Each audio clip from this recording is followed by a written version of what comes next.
জানো তো, আজ কিন্তু আমি আমার বরকে রেখেই খেতে বসে পড়েছিলাম। আজকে বানিয়েছিলাম স্পেশালি চিকেন কালা ভুনা। তোমরা দেখে হয়তো বুঝতে পারছো না, তাই একটু ফ্ল্যাশ দিয়ে তোমাদেরকে ভালো মতো দেখিয়ে দিলাম। প্রথমবার রান্না করলেও কিন্তু স্বাদটা হয়েছিল অসাধারণ। তার সাথে একটু স্যালাডও নিয়েছিলাম। তোমরা যদি কেউ এই রেসিপিটা দেখতে চাও তাহলে অবশ্যই কমেন্ট করে জানিও, আমি তোমাদেরকে ভিডিওটা শেয়ার করে দেবো। চিকেনের থেকে কিন্তু গলা, স্টমাক, মেটে এগুলোই বেশি ভালো লাগে খেতে। যারা একবার খেয়েছো তারাই জানো এটা কতটা টেস্টি হয়। যারা খাওনি তারা একবার হলেও কিন্তু ট্রাই করো। কথা দিলাম বারে বারে খেতে চাইবে।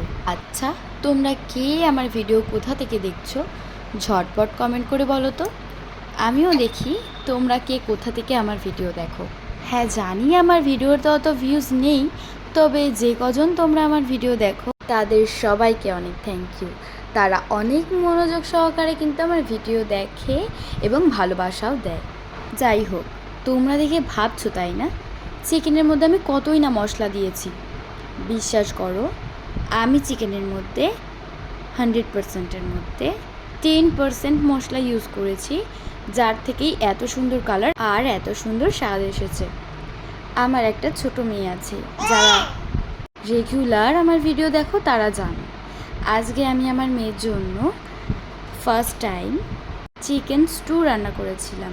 যারা সেই রেসিপিটা দেখতে চাও অবশ্যই আমাকে কমেন্ট করে জানিও। আমার মেয়ের এখন 8 মান্থ চলছে। অনেকেই বুঝতে পারে না যে বাচ্চাদেরকে চিকেনটা কিভাবে দেওয়া যায়, তো আমাকে কমেন্ট করে জানাতে পারো। আমি তোমাদেরকে বলে দেবো বাই।